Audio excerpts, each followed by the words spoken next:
नमस्कार, मैं हूं आपके साथ ज्योति कनौजिया। आइए नजर डालते हैं फटाफट खबरों की ओर। मुख्यमंत्री पद को लेकर 5 साल तक अशोक गहलोत और सचिन पायलट के बीच चल रही सियासी जंग पर अभी पूरी तरह खत्म नहीं हुई। जंग का ही नतीजा रहा कि कांग्रेस के पोस्टर से पायलट गायब कर दिए गए, जिससे सचिन के प्रभाव वाले कांग्रेस के सबसे मजबूत किले पूर्वी राजस्थान पर पार्टी के लिए सियासी खतरा मंडराने लगा। अब इस किले को सुरक्षित रखने के लिए कांग्रेस मैदान में उतर गई है। राहुल गांधी के हस्तक्षेप के बाद डैमेज कंट्रोल किया जा रहा है। कांग्रेस के चुनावी पोस्टर पर पायलट के फोटो की वापसी की गई। 3 दिन पहले चुनावी सभा में राहुल गांधी ने गहलोत और पायलट का हाथ मिलवाकर सब ठीक होने का संदेश देने की कोशिश। भाजपा तेलंगाना सत्ता में आई तो समान नागरिक संहिता लागू करेगी, साथ ही धर्म के आधार पर आरक्षण को खत्म कर इसका लाभ पिछड़े समुदायों व अधिसूचित जातियों को उनकी आबादी के अनुरूप दिया जाएगा। केंद्रीय गृह मंत्री अमित शाह ने शनिवार को तेलंगाना चुनाव के लिए पार्टी का 22 सूत्री संकल्प पत्र जारी किया, जिसमें उज्ज्वला योजना के लाभार्थियों को प्रतिवर्ष 4 मुफ्त रसोई गैस सिलेंडर देने, सुप्रीम कोर्ट के निर्देश पर बीआरएस सरकार के भ्रष्टाचार की जांच के लिए समिति बनाने व बुजुर्गों को मुफ्त में रामलला के दर्शन कराने समेत कई वादे किए गए। भारतीय टीम में भले ही तेज गेंदबाजी का विश्व कप में बोलबाला रहा, लेकिन स्पिनर भी किसी से कम नहीं। इस फाइनल मैच में चाइना मैन गेंदबाज के नाम से प्रसिद्ध कुलदीप यादव का जलवा देखने को मिलेगा। वैसे भी कुलदीप यादव का ऑस्ट्रेलिया के खिलाफ रिकॉर्ड शानदार है। अपने वनडे और टेस्ट के पहले ही मैच में उन्होंने ऑस्ट्रेलियाई बल्लेबाजों के विकेट चटकाए। ये बातें शनिवार को बातचीत के दौरान कुलदीप यादव के कोच कपिल पांडे ने कही। उन्होंने कहा कि इस वर्ष विश्व कप में अभी तक कुलदीप ने अपनी शानदार गेंदबाजी से 15 विकेट अपने नाम किए हैं।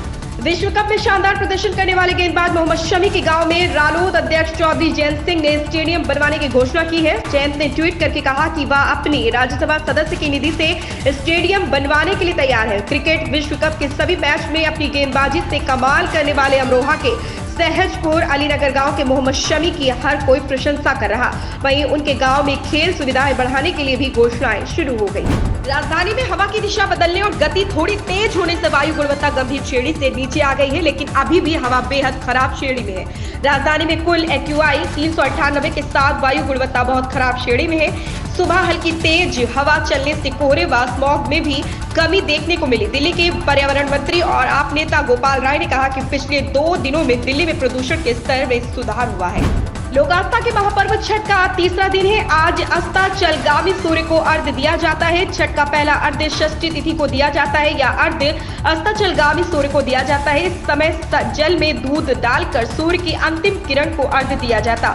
पंडितों के अनुसार रविवार शाम 5:22 पर भगवान भास्कर को अर्घ्य देने का समय है। इधर पटना समेत पूरे बिहार में छठ घाट सजकर पूरी तरह तैयार हो चुकी है। जिला प्रशासन की ओर से सारी तैयारी पहले ही पूरी कर ली गई है। पटना में भी छठ के लिए 100 से अधिक घाट तैयार किए गए हैं। इनमें कलेक्ट्रेट घाट, महेंद्रू घाट, दीघा घाट, गाय घाट पर काफी भीड़ उमड़ती है। छत्तीसगढ़ के सीएम भूपेश बघेल के पिता नंद कुमार बघेल की तबीयत खराब होने के चलते उनको अस्पताल में भर्ती कराया गया। डॉक्टरों की विशेष टीम की निगरानी में नंद कुमार का बघेल का इलाज जारी है। सीएम बघेल आज पिता से मिलने अस्पताल पहुंचे। इसके बाद सीएम ने एक्स पर जानकारी साझा करते हुए बताया कि बाबूजी आश्वस्त थे। आगे सीएम बघेल ने लिखा कि नामांकन से पहले उनसे अस्पताल में मिला था। चुनाव की गहमा-गहमी में उनसे मिलने नहीं आ पाया था। आज उनसे आशीर्वाद लेने पहुंचा। उनकी जिजीविषा मेरे लिए हमेशा प्रेरणा रही है। दिल्ली में वायु प्रदूषण घटा तो graded response action plan grab के चरण 4 के नियमों को हटा लिया गया है। अब जरूरी सामानों के साथ अन्य डीजल व पेट्रोल चालित ट्रक को प्रवेश मिल सकेगा। दिल्ली एनसीआर में सार्वजनिक निर्माण से संबंधित निर्माण कार्य ट्रकों और वाणिज्यिक 4 पहिया वाहनों को प्रवेश पर प्रतिबंध को रद्द कर दिया गया। फ्लाईओवर सड़कों से जुड़े काम हो सकेंगे। हालांकि ग्रैप 1 से 3 के तहत आने वाली सारी पाबंदियां पहले की तरह लागू रहेंगी। वायु गुणवत्ता प्रबंधन आयोग ने बताया कि आगे हवा की गुणवत्ता की समीक्षा की जाएगी, जिसके बाद ही आगे निर्णय लिया जाएगा। थोक मंडी में भले ही सब्जी के दाम कम हो, लेकिन वहां से बाहर निकलते ही सब्जियों के दाम आसमान छूने लगते हैं। महंगाई के कारण आमजन को सब्जी खरीदने में ही पसीने छूट रहे हैं। महंगाई के कारण टमाटर और लाल हो रहा है तो प्याज खूब आंसू निकाल रहा। हरादून स्थित निरंजनपुर मंडी में आमजन प्रतिदिन की तरह ही सब्जी की खरीदारी करते हुए मिले।